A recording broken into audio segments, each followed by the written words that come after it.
Oi, meu nome é Juliane e o meu colega é o Emerson. Somos alunos de Ciências Biológicas da Universidade Federal de Sergipe e estamos aqui com o projeto Revisa Enem. É um projeto em parceria do PIBID, que é o Programa de Iniciação à Docência, junto com as escolas públicas. O nosso coordenador é o Ricardo e a nossa supervisora é a Wedna. O projeto Revisa Enem, ele visa dar aquele empurrãozinho final para o vestibular, o Enem, no caso. É tentar sanar, tentar tirar as dúvidas sobre os assuntos mais importantes de biologia que vão cair na prova. E o nosso tema é o darwinismo. O que é evolução? Evolução pode ser definida como um processo de modificação e adaptação das espécies ao longo do tempo. E esse processo é explicado através de teorias essas que precisam ser confirmadas, e para isso se utiliza de um conjunto de evidências. E aqui temos algumas evidências da evolução. Os fósseis são vestígios deixados por seres que viviam no passado e que revelam diferenças e semelhanças com os seres atuais. Um bom exemplo é os ossos, dentes, pegadas em rochas, entre tantos outros. Já a anatomia comparada estuda as semelhanças e diferenças entre estruturas de duas ou mais espécies para determinar o seu grau parentesco. E nela temos os órgãos homólogos e análogos. Os órgãos homólogos são estruturas com a mesma origem embrionária que possuem ou não a mesma função. Um bom exemplo é a nadadeira da baleia e o braço humano. Já os órgãos análogos são estruturas com a mesma função, mas origem embrionária diferente. A asa dos insetos e a asa das aves é um bom exemplo. E as evidências moleculares é quando há uma semelhança na estrutura molecular de diversos organismos. Ao longo dos séculos, diversas teorias surgiram. Dentre elas, as que mais se destacam são o lamarckismo, o darwinismo, que é o assunto dessa aula, e o neodarwinismo, que é um assunto que a gente vai ver de maneira bem resumida mais para o final da aula. A viagem do Beagle foi uma viagem que Darwin fez pelo mundo que ajudou ele a elaborar a sua teoria evolucionista. E nos primeiros 3 anos dessa viagem, Darwin passou a maior parte do tempo em terra, coletando todo tipo de animal e planta, e também registrando tudo que encontrava. É tanto que ele encontrou inúmeros fósseis de animais que já foram extintos na costa da Argentina. E após diversas paradas pelo continente americano, o navio ele seguiu para o arquipélago de Galápagos, que são várias ilhas, que fica a uns 800 quilômetros do Equador, e nessas ilhas há uma riqueza enorme de espécies. E foi ali que Darwin encontrou uma fauna e flora que variava muito pouco entre si, entre as ilhas daquele local, enquanto elas eram bastante diferentes da fauna e flora da América do Sul. E foi essa natureza peculiar que acabou causando uma forte impressão em Charles. E meses depois, ele acabou se convencendo de que ali, não só ali, mas em todo o mundo, ocorria uma evolução biológica. E aqui temos os pássaros da família Frigilida, que eles foram objeto de estudo de Darwin, porque ele notou que, apesar desses pássaros terem o mesmo ancestral e terem o corpo dele com algumas semelhanças, o bico desses pássaros, eles tinham muita diferença, era uma diferença bem marcante. É tanto que a gente pode notar na imagem. E isso aconteceu porque eles acabaram se adaptando às condições particulares de cada ilha daquele arquipélago, porque em cada ilha tinha uma ilha poderia ter mais insetos, cactos ou sementes. E aquele pássaro ele teria que se adaptar ao tipo de alimento que ele iria comer em respectiva ilha. E é por isso que hoje há uma diversificação tão grande das espécies desse ancestral, que foi por conta do meio em que ele vive. Ele teve que se adaptar ao meio em que ele vivia para poder sobreviver. E aqui nessa imagem temos Darwin e Wallace. Apesar de Darwin ter concluído o seu trabalho sobre a origem das espécies, ele não publicou. Ele tinha medo de que as suas ideias, que eram bem revolucionárias para a época, não fossem aceitas. Ele tinha medo de que o mundo, que era criacionista na época, julgasse ele por conta de suas ideias. E foi em 1858 que o Wallace ele enviou uma carta, junto com o seu manuscrito, para Darwin dar sua opinião sobre a teoria que ele tinha que ele tinha criado, que ele tinha descoberto. E Darwin, quando leu essa teoria, ele ficou chocado, porque era muita coincidência, havia uma semelhança enorme entre os trabalhos. É tanto que Charles, ele acabou escrevendo junto um resumo sobre as suas ideias e publicou com Wallace no Congresso. É tanto que no Congresso. E um ano depois, ele acabou publicando seu livro, que nele tinha todo o seu trabalho completo sobre a origem das espécies. E é tanto que hoje o darwinismo ele é conhecido como teoria Darwin-Wallace, porque apesar de Darwin ter descoberto essa teoria primeiro, Wallace, 15 anos depois, acabou tendo a mesma ideia. As ideias de Darwin. Fatos que Darwin observou que ajudaram na formulação de sua teoria da seleção natural. Número 1. As populações de todas as espécies apresentam alta capacidade de reprodução. Isso ocorre quando uma espécie está num ambiente favorável à sua reprodução, ela vai se reproduzir em um maior número. O tamanho das populações naturais mantém-se relativamente constantes. Isso ocorre pelo fato de existir limitadores no crescimento das populações. Esses limitadores podem ser disponibilidade de alimento, inimigos naturais e parasitas. A cada geração morre grande número de indivíduos, muitos sem nem deixar descendentes. Número 3.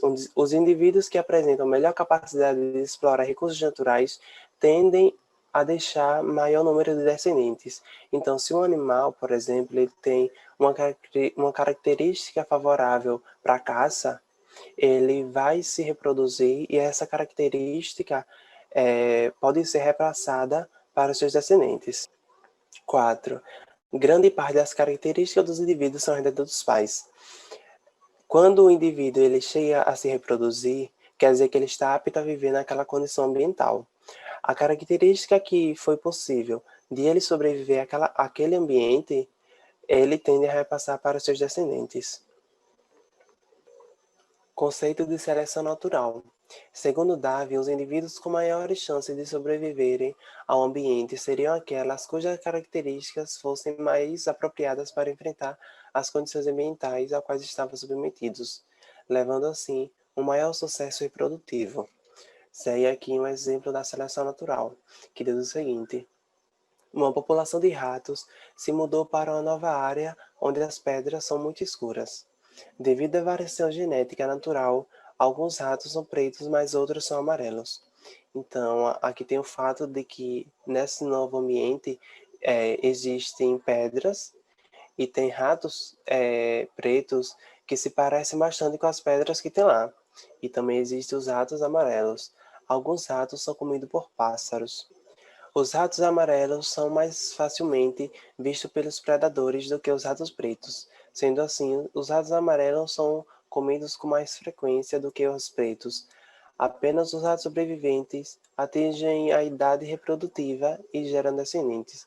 O fato de os ratos pretos aqui eles sobreviverem melhor é que os predadores veem ele e pensam que são pedras, já que as pedras nesse ambiente são bastante escuras. Os ratos se reproduzem criando a próxima geração. Como os ratos pretos tinham mais chance de gerar descendentes que os ratos amarelos, a próxima geração tem uma fração maior de rato preto do que a geração anterior.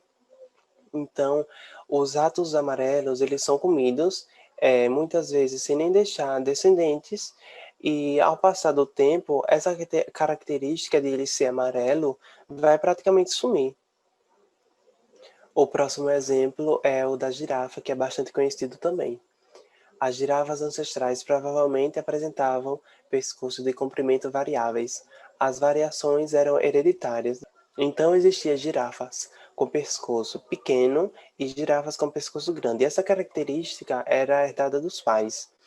A competição e a seleção natural levaram à sobrevivência dos descendentes de pescoço longo, uma vez que esses conseguiam alimentar-se melhor do que as girafas de pescoço curto. As girafas de pescoço grande tinham a vantagem de conseguir alimento mais facilmente do que as girafas de pescoço pequeno.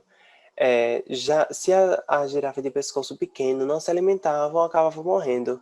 Finalmente, apenas as girafas de pescoço longo sobreviveram à competição, portanto, pela seleção natural ocorreu a evolução. restando hoje apenas girafas de pescoço grande.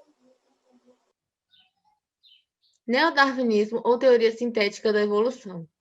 É a teoria que se utiliza dos conhecimentos genéticos e da teoria da seleção natural para explicar a origem da variedade biológica.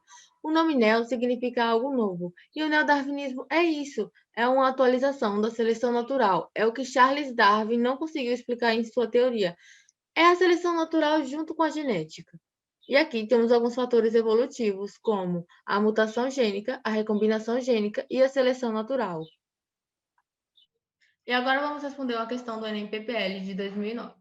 Meses depois de deixar o Convés do Beagle, Darwin estabeleceu-se em Londres, o coração da Inglaterra. Ansioso para se juntar aos verdadeiros naturalistas, Darwin mergulhou no trabalho de redigir a sua pesquisa realizada durante a viagem no Beagle.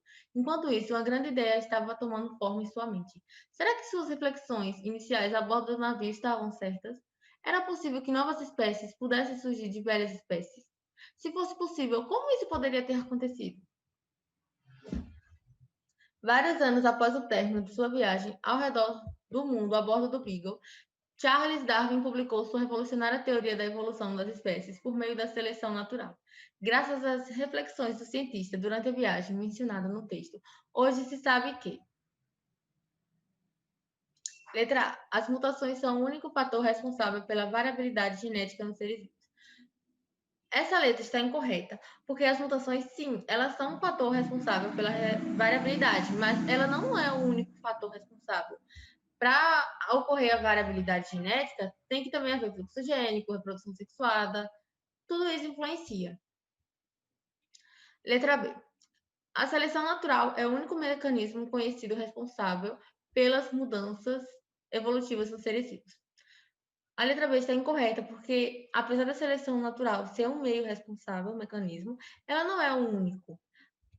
Para ocorrer uma mudança evolutiva no ser vivo, não basta ter a seleção natural. Tem que haver uma recombinação gênica, deriva genética, migração.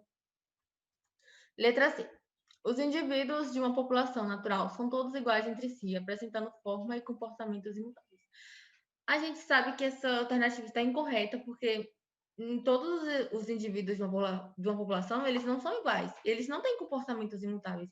A gente viu na aula que os, os seres, a população, ela se adapta ao meio que vive. Ela não vai continuar igual sempre. Tanto que na letra C, a teoria é o fictísimo, que é a teoria em que fala que não se muda, que nada se muda e que todas as espécies surgiram ao mesmo tempo. Por isso que essa alternativa ela é incorreta. Letra D. O uso frequente de determinado órgão ou parte do corpo conduz à sua hipertrofia, característica mantida na prole. Essa alternativa também está incorreta porque a gente sabe que isso não é verdade. Essa aí é uma teoria de Lamarck, que é a teoria de uso e desuso. E quanto a gente mais usa, mais acaba desenvolvendo ou evoluindo, que no caso é a hipertrofia. Por isso que essa alternativa está incorreta.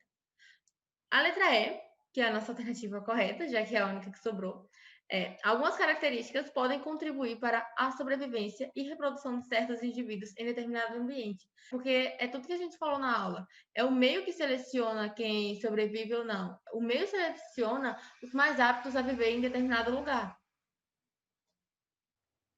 E essa foi a nossa aula sobre o darwinismo. Espero que vocês tenham gostado e não esqueçam de dar o like e compartilhar com os amigos.